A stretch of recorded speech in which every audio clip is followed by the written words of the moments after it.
아멘. 성경책은 덮지 말아 주시고요. 오늘은 예수님의 비유이기 때문에 한 절 한 절 같이 살펴보도록 하겠습니다. 마태복음 21장 33절로부터 46절 말씀으로 버린 돌이 모퉁이의 머릿돌이 되었나니, 버린 돌이 모퉁이의 머릿돌이 되었나니라는 제목으로 하나님 말씀 증거하겠습니다. 우리는 고난주간을 보내고 있습니다. 고난주간은 예수님에 대해서 묵상하는 시간입니다. 더 나아가 예수님의 고난을 생각하고 동참하기 위해 특히 십자가 지시고 죽으신 금요일은 저희가 정교인 금식으로 동참하는 시간을 갖고자 합니다. 매 예배 때마다 십자가 지시기 전에 예수님 예루살렘에 들어오신 예수님의 행적을 따라 설교로서 따라가고 있습니다. 금요 예배 때까지 아마 계속해서 설교로 이어질 것입니다. 오늘 성경 본문도 그 연장선상에 있다고 생각하시면 됩니다. 오늘 성경 본문은 예수님께서 말씀하신 포도원 농부의 비유입니다. 예수님께서 예루살렘에 들어오시고 나서 일어났던 일입니다.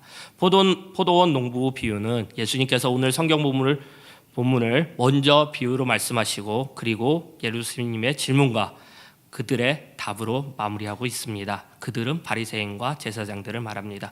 포도원 농부의 비유의 핵심 메시지는 심판입니다. 그리고 그 심판의 대상이 누구인지 정확하게 알려주고 있는 오늘 성경 본문입니다. 그러면 포도원 농부의 비유는 누구에 대한 심판의 내용일까요? 예수님께서는 예루살렘에 들어오셨습니다. 그리고 바로 성전을 깨끗하게 하셨습니다. 그때 성전 정화 사건에 불만을 가지고 있던 사람들이 있었습니다. 그것은 특히 이스라엘 유대 지도자들이었습니다. 대제사장들과 바리새인이 그들이었습니다. 그들은 예수님께 불만이 많았습니다. 왜냐? 그들의 경제적인 것들을 다 예수님을 통해서 잃어버렸기 때문입니다. 그리고 예수님께 대제사장과 바리새인들은 권위에 대해서 따져묻기 시작했습니다. 그들의 권위를 따져묻는 것에 대해 예수님께서는 비유를 통해서 심판에 대해 말씀하고 있습니다. 우리는 그들이 왜 심판을 받았는지 살펴봐야 합니다. 그리고 그 이유를 살펴봐야 합니다. 예수님은 왜 그들에게 왜 심판받는다고 말씀하셨을까요? 우리도 그들과 함께 같이 갈 수 있다고 생각합니다. 우리도 바리새인과 대제사장이 될 수 있다는 것입니다. 오늘 말씀을 통해 우리는 대제사장과 바리새인들의 길이 아니라 반대로 하나님께서 예비하신 축복의 길을 가고자 하는 순종의 시간을 되기를 바랍니다. 예수님께서는 비유를 들으라 하시면서 비유를 시작합니다. 33절입니다. 다른 한 비유를 들으라. 한 집의 주인이 포도를 만들어 산 우타를 두르고 거기에 줍자는 틀을 만들고 망대를 짓고 농부들에게 새로 주고 타국에 갔더니, 포도원 비유는 구성되는 소재가 매우 정형화되어 있습니다. 구약 때부터 전해오는 그 의미를 가지고 있었던 것입니다. 특히 이사야 5장의 내용이 대표적입니다. 그렇기 때문에 포도원 비유는 주인은 하나님으로 생각하시면 되고요. 농부는 이스라엘 백성 아니면 이스라엘 지도자라고 생각하시면 됩니다. 마지막으로 아들은 예수님이라고 생각하시면서 오늘 말씀 들으면 좋겠습니다. 주인은 말씀에서 봤듯이 최상의 포도원을 만들었습니다. 최고의 시설로 만들었습니다. 주인은 농부들에게 최상의 포도원, 최상의 환경을 제공해 주었습니다. 그리고 최상의 포도원을 우리 농부들에게 맡겼습니다. 마찬가지로 하나님께서는 이스라엘 백성들에게, 그 지도자들에게 하나님의 나라와 그리고 약속된 땅, 그의 나라 이스라엘에 그들에게 맡기셨습니다. 맡기시면서 주인은 공정한 언약을 맺고 있습니다. 그것은 적당한 세를 받는 것입니다. 포도원 농부들은 주인에게 세를 바치게 되는 것입니다. 약속 속에서는 언제나 책임이 따르게 되는 것입니다. 우리에게도 책임이 따를 것입니다. 우리는 하나님의 백성으로 부름받았습니다. 그리고 우리에게도 언약이 있습니다. 우리는 그 언약을 책임지고 살아야 합니다. 책임 없는 종교는 종교가 아닙니다. 허울뿐인 종교일 뿐입니다. 책임은 은혜로, 은혜는 믿음으로, 믿음은 순종으로 끝나야 합니다. 포도원 주인은 농부들에게 종들을 보냈습니다. 세를 받기 위해서였습니다. 그러나 농부들은 그들을 죽였습니다. 마지막으로 농부들은 주인은 아들을 보냈습니다. 하지만 농부들은 아들까지 죽이게 됩니다. 농부들은 뻔뻔하게 자기 잘못을 구하지 않고 회개하지 않습니다. 거부만 하고 있습니다. 완고했습니다. 그들의 행동에 대해서 당당하게 뻔뻔하게 나아가고 있다는 것입니다. 포도원 농부들은 왜 그렇게 행동을 했을까요? 그리고 예수님께서는 이 포도원 농부와 왜 심판의 메시지를 주셨을까요? 포도원 농부는 왜 그렇게 행동했을까요? 첫 번째입니다. 그들은 믿음이 없었습니다. 그들은 완전히 죄에 기울여진 상태였습니다. 그리고 욕심으로 가득 찼습니다. 35절과 36절 말씀입니다. 농부들이 종들을 잡아 하나는 심히 때리고 하나는 죽이고 하나는 돌로 쳤거늘 다시 종들을 처음보다 많이 보내니 그들에게도 그렇게 하였는지라. 심히 때리고 죽이고 돌로 쳤거늘 또 종들을 보냈는데 그렇게 똑같이 하였더라. 농부는 그들의 주인을 따라야 합니다. 주인과 약속이 되어 있기 때문입니다. 그러나 농부는 주인과의 약속을 어겼습니다. 지키지 않았습니다. 그리고 그들은 범죄하였고 마지막으로 주인의 아들까지도 죽이게 되었습니다. 그들은 주인이 가지고 있던 믿음을 완전히 깨버렸습니다. 주인이 가지고 있던 언약의 관계도 깨져버렸습니다. 주인과 농부의 관계는 완전히 산산조각 나버린 것입니다. 포도원 주인과 농부는 그들은 과연 올바른 관계를 맺었을까요? 그들은 언약을 왜 맺었을까요? 그들의 믿음이 중시된 약속이 있었을까요? 계약이 있었을까요? 마지막으로 단순히 명분만 가지는 관계였을까요? 우리는 명분만 가지고 약속하는 것을 멈춰야 합니다. 형식적인 것을 멈춰야 합니다. 진실한 신뢰의 관계 속에서 그리고 약속이 무엇이 중요한지 왜 신뢰가 필요한지를 인식해야 합니다. 감당 못할 약속은 하지 말아야 합니다. 그것이 없으면 욕심이 그 틈을 타고 들어갈 것입니다. 농부들은 주인에 대한 순종이 없었습니다. 그 대신 욕심으로 가득 찼습니다. 욕심은 무엇입니까? 그것은 죄의 근원입니다. 38절과 39절입니다. 농부들이 그 아들을 보고 서로 말하되 이는 상속자니 자 죽이고 그의 유산을 차지하자 하고 이에 잡아 포도원 밖에 내쫓아 죽였느니라. 욕심이 죄를 부르게 됩니다. 농부들은 자기 이익 욕심으로 가득 찼습니다. 농부들은 자기 판단에 착오를 만들게 됩니다. 그것은 주인의 아들을 죽이는 것이었습니다. 아들을 죽임으로써 더 많은 재산을 가질 거라는 착오를 만들어낸 것입니다. 모든 것은 주인이 만들어 주었습니다. 농부는 은혜 받은 대로 감사하며 살아야 되는 것입니다. 하지만 이 포도원 농부들은 그 반대였습니다. 파송받은 자들로서 감사함으로 누리며 살면 되는 것인데 정작 농부들은 그 반대였습니다. 주인에 대한 믿음은 전혀 없었습니다. 그들은 눈앞에 보이는 경제적이 죄로 가득 찼습니다. 그리고 욕심으로 가득 찼습니다. 왜 농부들은 믿음을 잃었을까요? 두 번째입니다. 왜 그렇게 행동했을까요? 모든 것을 컨트롤할 수 있다고 생각했습니다. 농부들은 스스로 하나님인 줄 알았습니다. 그들은 하나님 일에 생각이 없습니다. 그들 스스로 자부심으로 가득 찼습니다. 자기 생각으로 세상을 살아가고 있습니다. 하나님의 질문에 대한 답이 없었습니다. 분명히 하나님께서 돌이킬 수 있는 것을 마련했을 텐데 그들은 인식하지 못했습니다. 모든 것이 하나님 앞에서가 아닌 그들 스스로의 행동이었습니다. 그들 스스로 결정하고 판단하고 해결했다는 것입니다. 죄는 무한한 가능성이 있습니다. 결국 그 무한한 가능성이 우리 스스로를 하나님으로 만들어 버리게 되는 것입니다. 하나님의 자리가 아닌 우리가 그 자리를 대신하게 되는 것입니다. 그들은 그들의 세상으로 새롭게 출발하고자 한 것입니다. 자신의 자유가 넘치는 대로 하고자 하는 것입니다. 스스로 주인으로 착각하고 주인 노릇하는 것입니다. 그러나 그들은 돌이키지 않습니다.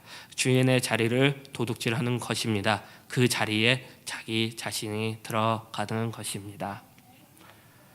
그 결과는 무엇일까요? 심판입니다.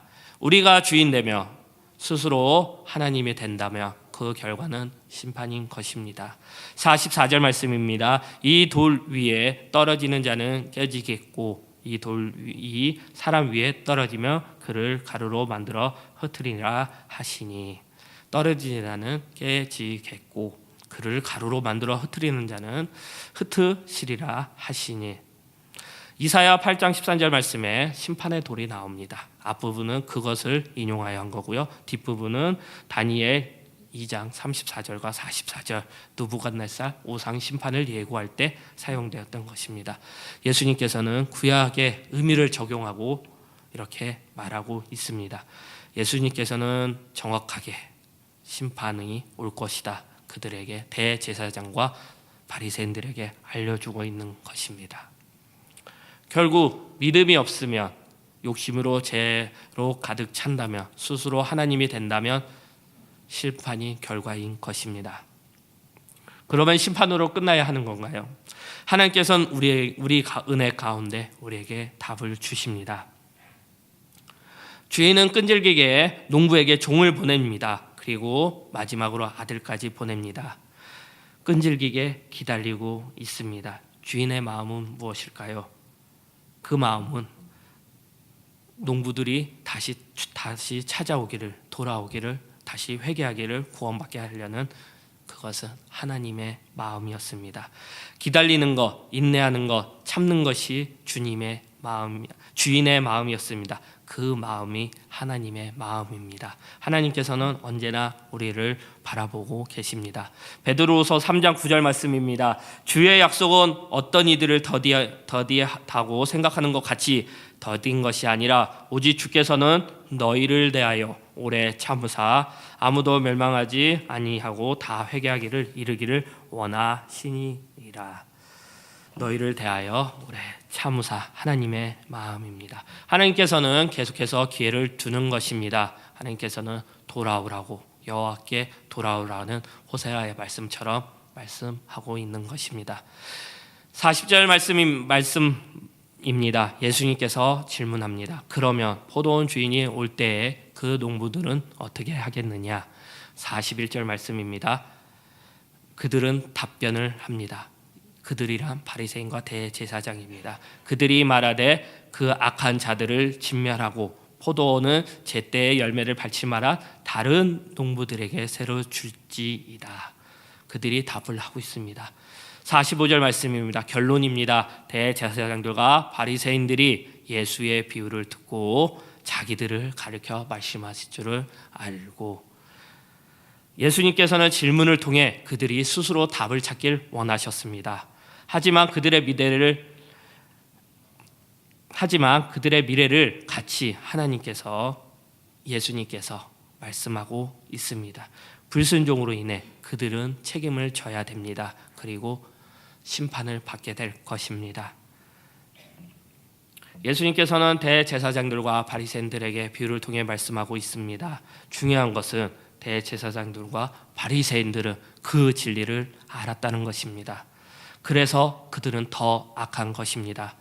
그들은 그들의 죄를 더욱더 촉진시키고 있습니다. 불신했으며 약심의 가책도 느끼지 않고 회개하지 않았습니다. 그렇기 때문에 지금 교회를 다니고 기독교인으로서 얘기하는 사람들이 더욱더 예수님을 배신한다면 우리 역시 대제사장과 바리새인의 모습을 가질 수 있는 것입니다. 예수님께서 죄를 지적하는 것은 주님께 돌이키라는 것입니다. 십자가로 가라는 것입니다. 죄를 거론하지 않고서는 구원으로 갈 수 없습니다. 하지만 그들은 알면서도 그렇게 하지 않았습니다.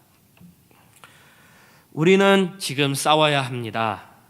불신의 사회, 개인의 욕심이 넘치는 사회, 스스로가 다 하나님이라고 외치는 사회와 싸워야 합니다. 그리고 참 승리를 믿고 기다려야 합니다. 그것은 하나님께서 심판하게 하실 것입니다. 우리는 의로운 갈등이 있어야 합니다. 점점 예수님께 그리고 십자가로 돌아가야 된다는 것입니다. 하나님께서는 마지막으로 우리에게 대신의 은혜를 주셨습니다. 이스라엘이라는 한정된 곳에서 다른 곳으로 넘어가게 하신 예수님의 말씀을 볼 수 있습니다. 다른 곳, 그것이 우리고 지금의 이방 지역, 우리나라가 될 수 있고 많은 지역이 될 수 있습니다. 하나님은 새로운 것을 허락하시고 주셨습니다. 41절과 43절 말씀입니다. 그들이 말하되 그 악한 자들을 진멸하고 포도원은 제때에 열매를 바칠 만한 다른 농부들에게 새로 줄지어다. 그러므로 내가 너희에게 이르노니 하나님 나라를 너희는 빼앗기고 그 나라에 열매 맺는 백성이 받으리라. 예, 2절 말씀에서 강조하는 것은 무엇입니까? 열매입니다. 이스라엘 백성들과 그들의 리더들은 결국 예수님을 거부하는 것이었습니다. 그렇기 때문에 하나님께서는 이방인들에게 지금 우리에게 주시는 것입니다. 예수님께서는 우리를 천국 백성으로 부르셨습니다. 그리고 그 나라에 열매 맺는 백성으로 부르셨습니다. 열매 맺는 것을 우리에게 주신 것입니다. 우리는 열매를 맺는 삶을 살아야 합니다. 열매 맺는 것은 무엇일까요? 포도원 주인은 농부들에게 열매 맺기를 간절히 원했습니다. 주인은, 하나님은 우리에게 똑같이 열매 받기를 원하십니다. 그 열매 맺는 것은 바로 하나님께서 요구하시는 삶을 사는 것입니다. 하나님 뜻에 순종하는 것입니다. 그것은 예수 그리스도를 받아들이고 예수 그 십자가를 생각하고 그것에 순종하며 십자가를 지는 삶입니다. 하나님께서 우리를 부르시고 계십니다. 믿음으로 순종하시길 바랍니다. 십자가, 믿음의 고백이 있으시길 바랍니다.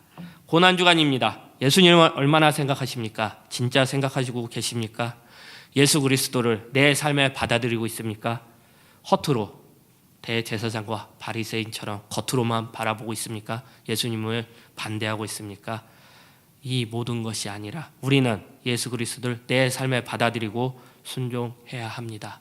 그리고 십자가 지신 삶, 우리는 십자가 지는 삶을 살아야 합니다. 그러면 우리는 어떻게 행동합니까? 포도원 농부처럼 행동하시겠습니까? 아니면 이스라엘 백성의 리더자들처럼 행동하시겠습니까? 아니면 대제사장과 바리새인들처럼 행동하시겠습니까? 헤니 나우에 목사님의 말입니다. 인간은 길을 찾을 수 있는 지도는 가지고 있지만 정작 자기 집 주소는 모른다. 우리의 모습은 어떠합니까? 반항하고 있습니까? 대적하고 있습니까? 하나님께서는 정확한 주소를 우리에게 분명히 보여주셨습니다. 그거는 예수님께 나아가는 길, 순종하는 길, 십자가 지는 길입니다. 고린도전서 6장 19절 20절 말씀입니다. 너희 몸은 너희가 하나님께로부터 받은 바 너희 가운데 계신 성령의 전인 줄 알지 못하느냐? 너희는 너희네 자신의 것이 아니라 값으로 산 것이 되었으니 그런즉 너희 몸으로 하나님께 영광을 돌려라. 분명히 말씀하고 있습니다. 너희는 너희네 자신의 것이 아니라. 그래서 우리는 스스로 우리의 몸의 주인이 되면 안 되고 스스로 하나님이 되어서는 안 되는 것입니다. 우리는 말씀처럼 하나님께 영광을 돌리며 감사하며 살아야 합니다. 우리는 대제사장들과 바리새인과 다른 자들입니다. 틀린 자들입니다. 우리는 우리 스스로 주인이 될 수 없는 자들입니다. 우리가 우리 자신의 주인이 아님을 고백하는 시간이 되시길 바랍니다. 심판은 끝이 아닙니다. 또 다른 시작, 새로운 시작을입니다. 애굽의 심판과 동시에 이스라엘의 출애굽이 시작되었고 사로왕의 심판과 동시에 다윗 왕자가 시작되었으며 유대교의 심판과 동시에 개신교가 시작되었습니다. 하나님께서 희망의 열매를 주신 것입니다. 심판이 다시 희망으로. 그래서 우리는 순종의 자리에 나아가기만 하면 됩니다. 하나님께서 일하시고 인도해 주실 것입니다. 말씀 앞에서 순수하게 서시기 바랍니다. 사회의 리더들이 말하는 말이 아닌, 환경이 아닌, 문화가 아닌, 언론이 아닌, 어느 누구의 말이 아닌 하나님의 말씀만 들으시기 바랍니다. 하나님의 말씀은 절대적인 것입니다. 말씀이 주인되는 삶을 살아야 합니다. 그것이 건강한 공동체를 만들 것이고 그것이 건강한 교회를 만들 것이고 순종의 열매를 맺는 것으로 만들 것입니다. 42절 말씀입니다. 예수께서 이르시되 너희가 성경의 건축자들이 버린 돌이 모퉁이의 머릿돌이 되었나니 이것은 주로 말미암아 된 것이요 우리 눈에 기이하도다. 함을 읽어 본 일이 없느냐? 라는 말씀이 있습니다. 이 말씀은 시편 118편 22절과 24절 말씀을 인용한 것입니다. 시편 118편 22절과 23절 읽어보겠습니다. 건축자가 버린 돌이 집 모퉁이의 머릿돌이 되었나니 이는 여호와께서 행하신 것이요 우리 눈에 기이한 바로다. 포도원 주인의 아들은 농부로 인해 죽었습니다. 마찬가지로 예수 그리스도는 죽음을 당하셨습니다. 그러나 하나님께서 예수 그리스도를 통해 이 땅에, 이 나라에 하나님의 나라를 세우셨습니다. 하나님 나라를 새롭게 주셨다는 것입니다. 모퉁이 돌, 새롭게 가장 중요한 돌입니다. 그 모퉁이를 돌을 통해서 새로운 백성이 나올 것입니다. 하나님이 축복해 주셨습니다. 예수 그리스도께서 칭히 모퉁이 돌이 되어셨습니다. 모퉁이 돌을 통해서 새로운 나라를 일으키고 새로운 열매를 맺게 하실 거며, 새로운 나라 속에서 우리는 새로운 백성으로, 천국 백성으로 나아갈 것입니다. 모든 역사는 하나님 손에 있습니다. 예수 그리스도는 최후 승리자입니다. 버린 돌이 모퉁이 돌이 되었다는 것입니다. 이것은 예수님께서 죽으셨지만, 버린 돌이 되셨지만 나중에 모퉁이 돌이 되었다는 것입니다. 반전의 역사고 반전의 사실이고, 우리는 그 사실을 믿기 바랍니다. 우리는 반전 속에서 살아갑니다. 우리는 지금 이 시대에서 만족하면 되는 것이 아닙니다. 우리는 지금이 끝이 아닙니다. 우리는 새로운 나라가 있을 것이고, 새로운 나라에 나아갈 것이고 살아갈 것입니다. 예수 그리스도가 기다리는 그것이 새로운 나라입니다. 말씀 붙들기를 바랍니다. 예수 그리스도의 십자가를 붙들기 바랍니다. 십자가를 믿는 것이 우리를 돌아오게 하는 것입니다. 그것이 순종의 자리로 이끄는 것입니다. 우리는 새 나라의 백성입니다. 그렇기 때문에 우리는 새 나라를 알려줘야 되는 것이고 전하는 의무가 있습니다. 그게 순종의 열매입니다. 그것이 우리를 선교의 자리에 나아가게 하는 것이고 전도의 자리에 나아가게 하는 것입니다. 다시 말씀 한번 보겠습니다. 에베소서 2장 20절입니다. 너희는 사도들과 선지자들이 터 위에 세우심을 입은 자라. 그리스도 예수께서 친히 모퉁이 돌이 되셨느니라. 그리스도 예수께서 직접 친히 모퉁이 돌이 되셨습니다. 모퉁이 돌은 새로운 건물의 기초가 되는 것입니다. 다시 한번 강조합니다. 그 모퉁이 돌이 있기 때문에 새 나라의 기초석이 됐습니다. 새 나라의 핵심이고 중심이 되는 것입니다. 절대로 중요한 것입니다. 그것이 예수 그리스도입니다. 우리 교회는 새 교회입니다. 우리 교회는 버린 돌 대신 예수 그리스도가 모퉁이 돌 대신 교회라 생각합니다. 믿으시기 바랍니다. 그렇기 때문에 우리 교회는 예수님 앞에 십자가 지는 교회가 되어야 될 것이고, 순종의 열매가 가득한 교회가 되어야 될 것입니다. 예수님 앞에 나오시길 바랍니다. 우리 삶 속에 예수님을 주인으로 고백하시기 바랍니다. 순종의 자리에 서시기 바랍니다. 그것이 열매 맺는 것입니다. 우리도 포도원 농부와 같을 때가 있을 것입니다. 우리 생각대로 움직이고 판단하고 행동하고 있을 것입니다. 불신으로 가득 차고 우리의 욕심으로 가득 차고 스스로 하나됨이 있을 줄 있습니다. 지금 이 시각 모퉁이 돌이 되신 예수님 그리스도께 고백하시기 바랍니다. 그리스도 십자가 앞에 나오시기 바랍니다. 십자가 앞에 무릎 꿇기 바랍니다. 순종하시기 바랍니다. 회개와 순종이 하나님께서 새 나라의 백성을 찾고 계시는 것입니다. 그것이 홍대 서교여야 되고 지금 이 자리에 예배드리는 저희여야 되는 것입니다. 버린 돌 되었던 예수님이 새 나라의 머릿돌이 모퉁이 돌이 되셨습니다. 말씀 마무리하겠습니다. 오늘은 예수님의 비유를 살펴봤습니다. 그리고 그 의미를 살펴봤습니다. 포도원 농부들은 심판을 받게 되었습니다. 예수님께서는 대제사장들과 바리새인들을 책망하셨습니다. 그들은 그 주인에 대한 믿음이 없었고 자기들은 욕심으로 죄가 가득 찼고 그리고 스스로 하나님 된 자들입니다. 그들이 마지막으로 예수님을 십자가에 못 박게 했습니다. 하지만 하나님께서는 심판을 하시며 우리를 축복의 길로 인도하십니다. 버린 돌이었던 예수님을 모퉁이 대신 예수님으로 우리에게 보내셨습니다. 그리고 교회를 세우셨습니다. 항상 예수님을 생각하며 십자가를 생각하며 순종의 열매 맺는 홍대세교회 성도님들이 되시기를 기도하겠습니다. 남 무엇과도 주님을 바꾸지 않으리 찬양드리겠습니다.